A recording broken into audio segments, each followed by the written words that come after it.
नमस्कार, news state देख रहे हैं आप। आपके साथ मैं खुरितु। बुलेटिन की शुरुआत बड़ी खबर के साथ करेंगे। यमुनोत्री से बड़ी खबर जो है NH94 में फिर से मलबा आया है और मलबा गिरने से रोड बंद हुआ है। सड़क का खोलने का काम जारी है। झरझर घाट के और डबरकोट से मलबा हटाने का काम भी जारी है। बारिश से यमुना नदी उफान पर है और इसके साथ देखिए किस तरीके से यहाँ पर ये खबर है। यमुनोत्री से NH94 में फिर से मलबा आया है। तस्वीरें आपको दिखा रहे जेसीबी की मदद से किस तरीके से मलबे हटाने का कार्य जो है वो लगातार किया जा रहा है। और यहां पर यमुनोत्री की ये तस्वीरें हैं और नेशनल हाईवे पर ये मलबा आ गिरा। एक्सक्लूसिव तस्वीरें आपको दिखा रहे हैं जहां जो मलबा है उसे हटाने का काम लगातार जारी है। बारिश से यमुना नदी उफान पर नजर आ रही है।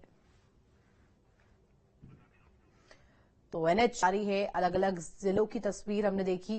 किस कदर अलर्ट भी मौसम विभाग द्वारा जारी किया जा रहा है। नितिन चौहान हमारे साथ फोन लाइन पर जुड़ गए। नितिन, देखिए जिस तरीके से हम तस्वीरें देख रहे हैं यमुनोत्री की, यहाँ पर जो मलबा सड़क पर आया हुआ है ये कहीं ना कहीं परेशानी का सबब बना है। अपडेट दीजिएगा कि आखिर अभी क्या कुछ हालात है। देखिए ऋतु, अब ये रोजाना की स्थिति हो गई है कि यानी कि जो घाट पे ये पानी जब बहुत ज्यादा हो जाती है, तेज मूसलाधार बारिश हो जाती है, तो अक्सर ये देखा जा रहा है कि यमुनोत्री नेशनल हाईवे जो है NH94 वो डबरकोट हो या झज्जर घाट हो या फिर किसाना पुल हो, इसके अतिरिक्त अब एक नया जो नाम आ गया है महलगांव। तो यहाँ पे पहाड़ी से लगातार जो मलबा और बोल्डर है वो सड़कों पर आ जा रहा है। हालांकि जो राष्ट्रीय राजमार्ग विभाग है उनके द्वारा अपनी जो मशीनरी है वो इन स्थानों पर तैनात की गई है ताकि मलबा या फिर पत्थर आते ही उसको साफ कर दिया जाए और राहगीरों को किसी तरीके की दिक्कत न हो। लेकिन अगर हम अभी ताजा हालातों की अगर बात करें तो डबरकोट का वो जो क्षेत्र है इसको खोल दिया गया है। साथ ही जो झज्जर घाट वाला क्षेत्र है इसमें से भी मलबा हटा दिया है, लेकिन मलबा अभी भी सड़क पर दिखना पड़ा है। इसके साथ ही अगर किसाला पुल की अगर बात करें तो किसाला पुल में स्थिति काफी असुरक्षित बनी हुई है और क्योंकि पहाड़ी से जिस तरीके से करीब मलबा और पत्थर इतनी बड़ी तादाद में यहाँ पे आया है तो संभव नहीं है कि इस तारीख को उठाया जाए।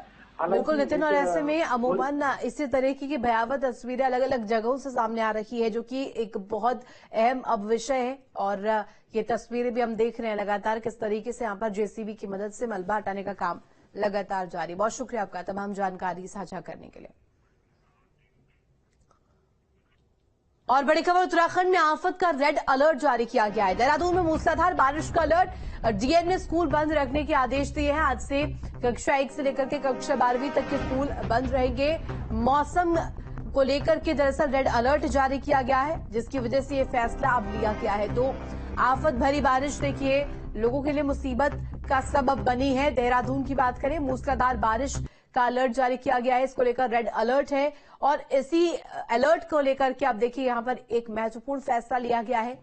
कक्षा 1 से लेकर के कक्षा 12वीं तक के स्कूल बंद कर दिए गए। तो सैलाब का खौफनाक मंजर एक तरफ बरप रहा है, वहीं दूसरी तरफ अगर कहें तो देहरादून में भी मूसलाधार बारिश जारी है जिसकी वजह से जिस तरीके से परेशानियां लोगों को हो रही, खासतौर पर जो आवागमन करने वाले लोग हैं या फिर जिस तरीके से छात्र सुबह स्कूल जाते हैं उन सभी को परेशानियां हो रही है, जिसको ध्यान में रखते हुए अब यहां पर यह फैसला लिया गया। कक्षा 1 से लेकर के कक्षा 12वीं तक के स्कूल बंद कर दिए गए हैं और रेड अलर्ट यहां पर मौसम विभाग द्वारा जारी किया गया।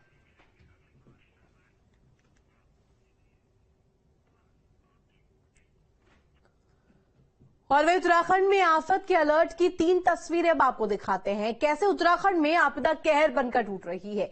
यमुना घाटी में मलबा मुसीबत का सबब बना है। मूसलाधार बारिश से पहाड़ दरक रहे हैं, मलबा लोगों के घर में घुस रहा है, सड़कें जाम नजर आ रही है। चमोली में भी भूस्खलन से रास्ता बंद हो गया है। राष्ट्रीय राजमार्ग पर लोगों को आने जाने में मुश्किल हो रही है। तो देखिए 3 तस्वीर इस वक्त टीवी स्क्रीन पर। पहली तस्वीर देहरादून की जहां किस कदर रेड अलर्ट मौसम विभाग की तरफ से जारी किया गया है। वो इलाके जिधर समस्या है, जहां पर भारी बारिश की संभावना है, उन इलाकों में कहीं ना कहीं एडवाइजरी दी गई है, लोगों को चेताया गया है। वहीं दूसरी तस्वीर आपको दिखा रहे हैं मलबे से किस तरीके से लोगों पर मुसीबत आई है। यमुना घाटी की वो तस्वीरें हैं जहां पर लोगों को आवागमन करने में परेशानियां हो रही है। चमोली की भी तस्वीर आपको दिखा रहे हैं जहां राष्ट्रीय राजमार्ग बंद हुआ है। मलबा आने की वजह से दरअसल यहां पर जो आवागमन है वो प्रभावित हुआ है।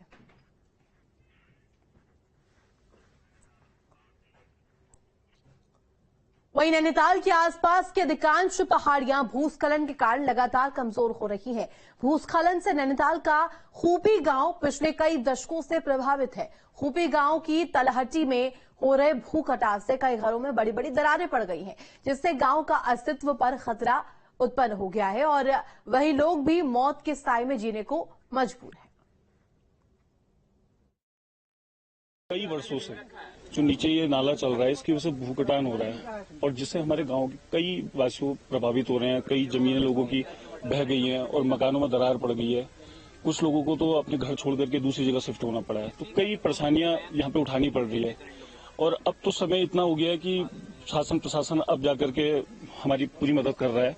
आज ही हमारे एसडीएम साहब का यहाँ पे एक निरीक्षण था सिंचाई विभाग के साथ और उन्होंने पूरे गांव में निरीक्षण किया है और हमें उम्मीद है और इतना विश्वास भी है कि जल्दी हमारी समस्याओं को दूर करने का ही प्रयास करेंगे। काफी ज्यादा है यहाँ पर, बहुत ज्यादा, मतलब इतना है कि जो नए नए मकान बने हैं उनमें तक दरारें आ चुकी है। सन 2013 में जब यहाँ पर आपदा आई थी, उस समय शासन प्रशासन वगैरह काफी सारे अधिकारी यहाँ पर आए, लेकिन उन्होंने जो हमारा नीचे नाला है उसमें ट्रीटमेंट के लिए कहा था। ट्रीटमेंट में मतलब थोड़ा बहुत हुआ है, ज्यादा तो नहीं, लेकिन उसके बाद भी मतलब इतना आ रहा है कि 7-10 मकान टूटते जा रहे हैं। काफी दरारें, मकानों के जो पिलर हैं वो मतलब तिरछे हो गए हैं। मतलब कभी भी अगर ऐसी आपदा दोबारा आती है तो शायद पूरा गाँव ही नीचे को चले जाए। सिंचाई विभाग के अधिकारियों के साथ में इसका निरीक्षण किया गया था और इसमें हमने पूरा गांव का भी चेक किया है और दूर से भी हम लोगों ने पूरा निरीक्षण किया है। इसका भूगर्भीय सर्वे पूर्व में हो चुका है। जैसे कि सभी लोगों को याद भी है कि पूर्व में 2011 से इस गांव में लैंडस्लाइड होने लग गया था। उससे गांव के कुछ नीचे कुछ पोर्सन से को काफी खतरा उत्पन्न हो रहा है। अभी हम लोग जब भ्रमण किया पूरे गाँव का तो कई मकान कुछ बैठ गए हैं, कुछ में दरारें नई भी हैं, कुछ पुरानी दरारें भी वहाँ दिखाई दे रही हैं और जो मकान बिल्कुल खतरे की स्थिति में थे, कुछ मकान जो हमको लग रहा था वहाँ पर रहना खतरे खाली नहीं है, ऐसी जो भवन स्वामी है उनको खाली करने का भी बता दिया गया है। उनसे भी कहा गया कि आप वहां से सुरक्षित स्थान चले जाएंगे। चमोली में बद्रीनाथ विधानसभा के नवनिर्वाचित विधायक लखपत बुटोला ने आपदा प्रभावित क्षेत्र बुराली का दौरा किया, जहां बुराली में बरसाती पानी से लोगों के घरों को बहुत नुकसान पहुंचा है। विधायक लखपत बुटोला ने आपदा प्रभावित लोगों से हर संभव मदद का आश्वासन दिया। साथ ही सिंचाई विभाग के अधिकारियों से मिलते हुए उन्हें निर्देशित भी किया। जो यहाँ पर ये नाला था ना, ये नहर थी, बस सिंचाई करने की नहर। तो धीरे धीरे यहाँ पर आबादी बढ़ने लगी कोठासन में, तो ये यहाँ पर लोगों ने अपना पानी डाल दिया गया। तो कई बार हमने विरोध कर दिया, सिंचाई विभाग में रोज जा रहे हैं कि अपना नाले का समाधान करो, तो उसमें कोई कार्रवाई नहीं हो पा रही है। तो हम चाहते हैं लोगों को, इतने करीब 9 परिवारों का यहाँ पर बुरी तरह से क्षतिग्रस्त हो रखी है, तो हम चाहते हैं कि इसका अस्थायी समाधान हो।